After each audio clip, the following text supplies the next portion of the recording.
नमस्कार दोस्तों, आपने शिव भक्ति का ऐसा किस्सा आज तक नहीं सुना होगा जिसमें कोई भक्त शिवलिंग पर जूते से जल अर्पित करने का दुस्साहस कर बैठता है।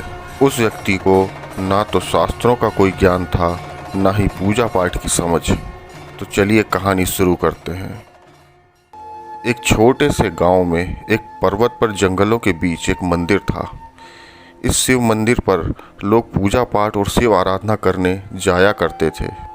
उस गांव में एक मोची रहता था जो कई पीढ़ियों से यही काम करके अपना जीवन यापन कर रहा था। वह खुश था।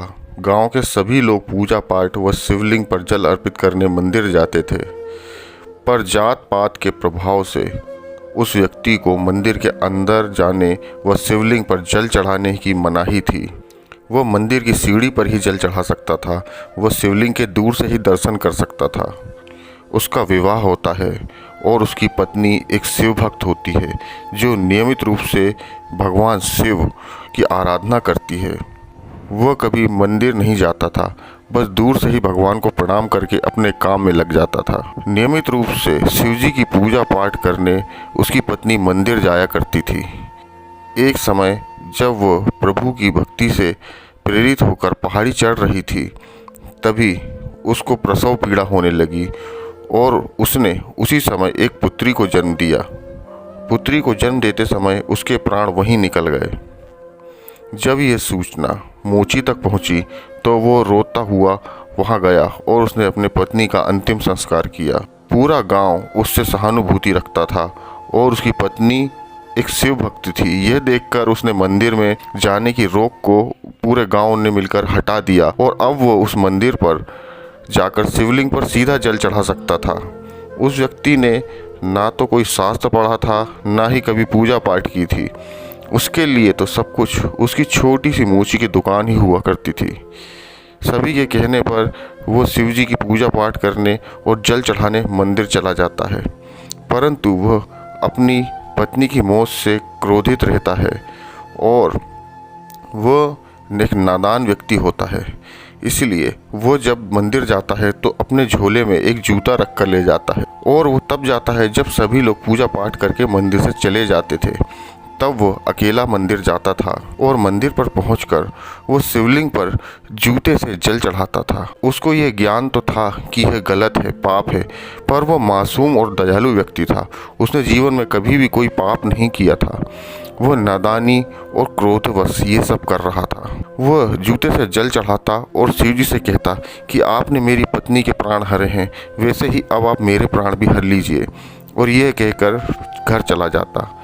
वह रोज़ यही करता। जब सब चले जाते तो वह मंदिर जाता, जूते से जल चढ़ाता और वापस अपने काम करने लगता। वह इतना नियमित था कि चाहे मौसम कैसा भी हो, वह मंदिर जल चढ़ाने अवश्य जाता था। एक बार मूसलाधार बारिश शुरू हो गई। लगातार पानी गिरता ही रहा। गांव के लोग मंदिर न जा पाए, पर वो था कि जरूर जाता था और जूते से जल चढ़ाता था।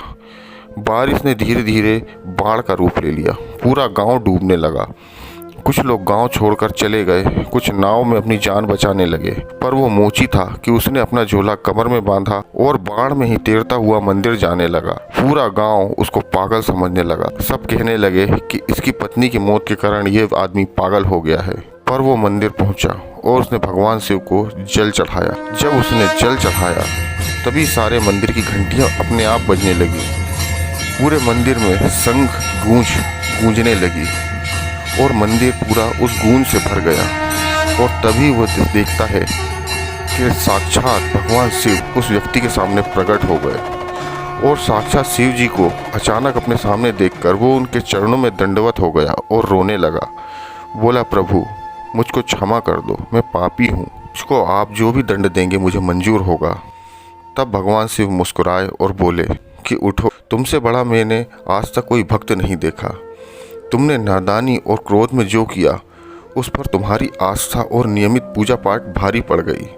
मैंने आज तक तुम्हारे जैसा कोई भक्त नहीं देखा जो इतने नियमित रूप से मेरे ऊपर जल चढ़ाने उठो और मांगो, क्या मांगते हो। तब उसने कहा कि प्रभु मुझको कुछ नहीं चाहिए, आपने मुझे दर्शन दिए, यही मेरा सौभाग्य है। शिवजी मुस्कुराए और अंतर्ध्यान हो गए।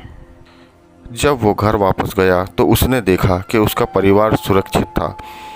उसके घर में बाढ़ का पानी नहीं घुस पाया और घर के अंदर जब वो जाता है तो एक सोने का घड़ा रखा था, उसमें सोने के सिक्के भरे हुए थे। वो ये सब देख के भगवान भोलेनाथ की कृपा समझ गया। वो रोने लगा और उसका परिवार सुखी सुखी उसके साथ रहने लगा। तो दोस्तों, भगवान भोलेनाथ हमेशा अपने भोले भक्तों पर इसी प्रकार कृपा बरसाते हैं और कहते हैं ना कि जो भोला है उसके साथ भोलेनाथ हैं। तो बोलिए जय शिव शंभू, जय भोलेनाथ। अगर आपको ये वीडियो पसंद आया हो तो लाइक सब्सक्राइब करें। मिलते हैं अगले वीडियो पे।